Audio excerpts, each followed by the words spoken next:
Sardar Balwinder Singh Bhandad. Not present. Shri Sanjay Raut ji. Deputy Speaker sir. Deputy Speaker sir. राष्ट्रपति जी के अभिभाषण पर जो चर्चा चल रही है, मैंने कल नड्डा जी का भाषण सुना। देश के प्रगति की एक रूपरेखा उनके भाषण में मुझे दिखी। जो बात बार बार हमारे आजाद साहब बोल रहे थे, न्यू इंडिया क्या है, मॉडर्न इंडिया क्या है, उसकी पूरी रूपरेखा मुझे नड्डा जी के भाषण में दिखी। हमने विपक्ष के नेता आजाद साहब का भी भाषण सुना, बहुत ही शांततापूर्ण तरीके से सुना। और जब उनका भाषण चल रहा था तो यहाँ प्रधानमंत्री जी मौजूद थे, प्रधानमंत्री भी सुन रहे थे। आजाद साहब ने सरकार को कटघरे में खड़ा कर दिया था, प्रहार की कठोर आलोचना की, और यहाँ से उनका भाषण जिस तरह से सुन रहे थे, एक विपक्ष का सम्मान, डेमोक्रेसी जिसे हम कहते हैं, यही हमारी डेमोक्रेसी है। जो बात हमारे खिलाफ है, जो बात हमारे विरोध में कही जाती है, वो भी हमें सुननी चाहिए। अगले 5 साल के लिए हमें जनादेश मिला है, फिर भी जो विरोधी है उनकी भी बात सुनी जाएगी। यह हमने कल इस सदन में देखा है। एक मजबूत, एक कंस्ट्रक्टिव विरोधी पार्टी की यहाँ जरूरत है। आजाद साहब ने कहा अपने भाषण में कि चाहे 1000 साल हम विपक्ष में बैठेंगे, लेकिन उन्हें हमारा रास्ता मंजूर नहीं है। इस देश की जनता ने मोदी जी का रास्ता चुन लिया है। हमारा रास्ता साहस का है, हिम्मत का है, हिंदुत्व का है, प्रखर राष्ट्रवाद का है और सेक्युलर हिंदुस्तान का भी है। हमारा जो रास्ता है वो आर्टिकल 370-35 से गुजरते हुए अयोध्या से राम मंदिर तक पहुंचता है, पहुंचेगा। राम मंदिर ये हमारा धार्मिक मुद्दा नहीं है, राष्ट्रीय अस्मिता का मुद्दा है। और राम मंदिर बनेगा, सर्वोच्च न्यायालय में राम मंदिर का फैसला जरूर रुका है, लेकिन देश की जनता ने, जनता की न्यायालय ने राम मंदिर के निर्माण के पक्ष में फैसला किया है। और अब वो घड़ी आई है, मोदी जी के नेतृत्व में राम मंदिर जरूर बनेगा और पूरा देश उनके साथ खड़ा रहेगा।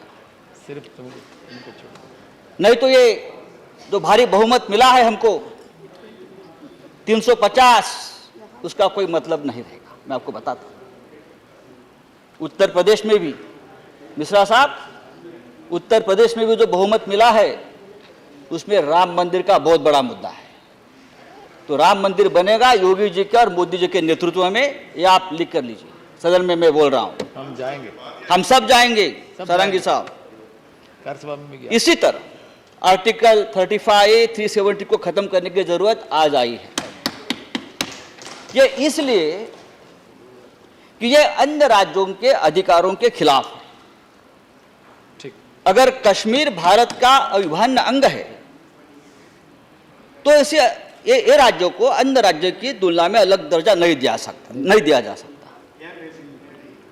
स्पेशल स्टेटस की बात तो बहुत से राज्य, बिहार कर रहा है, आंध्र प्रदेश कर रहा है, उड़ीसा कर रहा है, उनको कोई स्पेशल स्टेटस नहीं है।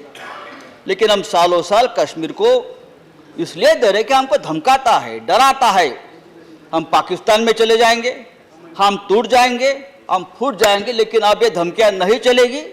इस देश में एक मजबूत प्रधानमंत्री, मजबूत गृह मंत्री आया है और धमकियों से काम नहीं चलेगा। आज़ाद साहब का भाषण जब मैं सुन रहा था, एक दर्द, एक पीड़ा उनके भाषण में थी। राष्ट्रपिता महात्मा गांधी के हत्यारों को किसी ने देशभक्त कहा, उस बारे में उनकी पीड़ा थी। हम भी सहमत नहीं है, प्रधानमंत्री भी सहमत नहीं थे। गांधी जी का अपमान इस देश में नहीं होना चाहिए। आज भी गांधी जी इस देश की पहचान है, लेकिन जितना दर्द आपने गांधी जी के अपमान के बाद महसूस किया, उससे कहीं ज्यादा पीड़ा हमको तब हुई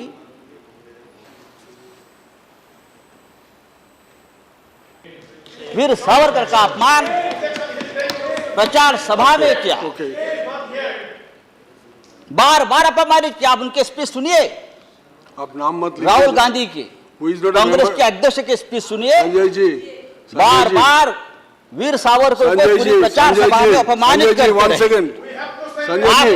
आपके जो मणिशंकर अय्यर है, संजय जी वन उनके सेकंड। मुंह से जो बातें संजय निकली जी। सावरकर के बारे में, one second. You should Follow not my take a name of a person I who know, is not a member of this house. Okay? Naturally. और ये जो सावरकर का अपमान आपने किया है, उसकी सजा देश की जनता ने आपको दी है। ये ध्यान रखिए, हमें गांधी जी भी चाहिए, हमें सावरकर भी चाहिए। वीर सावरकर ये तेज और त्याग का दूसरा नाम है, क्रांति का नाम है। 10 साल तक अंडमान में काल पुतड़े में रहे। गांधी नहीं रहे, नेहरू नहीं रहे, जेल में रहे, लेकिन काल पुतड़े में नहीं रहे। मणिशंकर अय्यर नहीं रहे।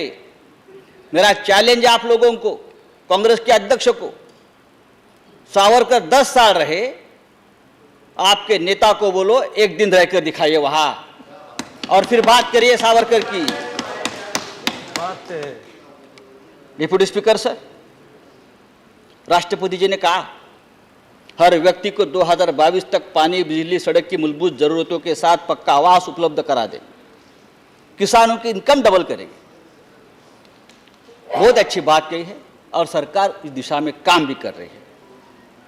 मैं महाराष्ट्र से आता हूं, किसान की हालत में वहां देखता हूं सबसे बड़ा अकाल आज किसान जो हमारे राज्य में पड़ा है। महाराष्ट्र में 2015 से 2018 तक 12,000 से भी ज़्यादा किसानों ने आत्महत्या की है। सरकार हमारी है और ये आंकड़े सरकारी है। मैं कहता हूँ 2 दिन पहले विधानसभा में हमारे ही मंत्री ने ये आंकड़े दिए हैं। फिर भी यही किसानों ने हमको वोट दिया है, मोदी जी को वोट दिया है। उनको आज भी लगता है मोदी जी है तो मुमकिन है, अच्छे दिन आ जाएंगे। ये किसानों के दर्द को भी समझना पड़ेगा। जो फसल बीमा योजना की बात बहुत से लोगों ने उठाई, यहाँ से उठाई, वहाँ से उठाई, आज भी फसल बीमा योजना का लाभ किसानों को नहीं मिल रहा है। हमने कोशिश की है, नहीं मिल रहा है। इसलिए महाराष्ट्र में सरकार के साथ साथ शिवसेना ने भी एक अलग से अभियान चलाया है, उद्धव ठाकरे के नेतृत्व में। गांव-गांव जाकर, तहसील जाकर जिस किसानों को ये लाभ नहीं मिला है उनका दर्द सुने, उनके लिए मदद केंद्र स्थापन करें, ये हमने किया है। लेकिन सरकार को भी उस बारे में ध्यान देना चाहिए। राष्ट्रपति जी ने घुसपैठ को राष्ट्रीय सुरक्षा के लिए बहुत बड़ा खतरा बताया है। सर, हमारे देश में कितने बांग्लादेशी है बता सकते हैं? कभी 2 करोड़ का आंकड़ा आता है, कभी 4 करोड़ का आता है, कभी 5 करोड़ का आता है। रोहिंग्या कितने हैं, पाकिस्तानी कितने हैं? मैंने आज के आसाम, उड़ीसा, मेघालय, वेस्ट बंगाल, बहुत बड़ा खतरा है देश को। वोट के लिए सपोर्ट करते हैं, ये ठीक है, लेकिन जो खतरा है वो खतरा हमको दूर करना पड़ेगा। आज के जो गृह मंत्री हैं अमित शाह जी, मैंने चुनाव प्रचार के दरमियान उनके भाषण देखे हैं, उनके पढ़े हैं। मैं बहुत खुश था जब उन्होंने कहा था कि हमारी सरकार आएगी तो एक एक घुसपैठ बांग्लादेशी को चुन चुन कर बाहर निकालेंगे। और मैं देखता हूँ इस दिशा में कठोर कदम, साहसी कदम हमारी सरकार उठा रही है। एक देश एक चुनाव, 1 नेशन 1 इलेक्शन की बात शुरू हो गई है। लेकिन मैं पूछता हूँ, क्या इतने बड़े देश में जहाँ इतने राज्य हैं, सैकड़ों पॉलिटिकल पार्टीज हैं, जहाँ 1 या 2 मतों से केंद्र की और राज्य की सरकार गिर जाती है, कभी बर्खास्त होती है, जहाँ सरकार गिरने से मध्यावधि चुनाव हमको कराने पड़ते हैं, तो क्या ये इस देश में संभव है कि वन नेशन वन इलेक्शन? मुझे लगता है उससे पहले हमको जो हमारी इलेक्शन प्रोसेस है, जो आचार संहिता है, हमारी जो इलेक्शन की जो प्रक्रिया है, उसमें सुधार लाने की ज़रूरत है। बहुत से ऐसे मुद्दे हैं, वह हमको काम करना पड़ेगा और बाद में हमको वन नेशन वन इलेक्शन की तरफ जाना पड़ेगा। सर, इस देश में जो बात आप राष्ट्रपति ने गंगा की तर्ज पर यमुना नर्मदा सहित देश की अन्य नदियों को साफ करने का संकल्प हमने किया है। ये भी बहुत बड़ा काम पिछले 5 साल से चल रहा है, लेकिन गंगा साफ करने का मिशन अभी पूरा नहीं हुआ है। वह काम करना पड़ेगा। गंदे नाले अभी भी गंगा में छोड़े जाते हैं। इस देश में ऐसी नदियां हैं जिसे नदियां कहना भी हमें डर लगता है। जब हमारा विमान मुंबई से जाता है तो देखा होगा बहुत बड़ा नाला वहाँ बहता है। कभी वो नदी थी मीठी नदी, बहुत बड़ी नदी थी, अब वो गंदे नाले में तब्दील हो गई। 10-15 साल में सैकड़ों करोड़ रुपया वहाँ खर्चा हुआ है, लेकिन वो गंदे नाली की नदी अब तक नहीं बनी पा रही। लेकिन नई योजना में एक गंदी नाली अगर वापस नदी बन जाती है तो मुझे लगता है ये देश के लिए, हम सब के लिए बहुत बड़ी बात होगी। सर, ये जो गंदी नाली है, ये साफ करने वाले सफाई कर्मी हैं। जो सेफ्टी टैंक्स होते हैं बड़े बड़े, वो साफ करने वाले सफाई कर्मी की मौत अगर देखें तो 1 साल में 50 से भी ज़्यादा सफाई कर्मी मर गए हैं। गुजरात के वडोदरा के एक होटल में सेफ्टी टैंक को सफाई करते हुए 4 सफाई कर्मचारियों की मृत्यु हो गई।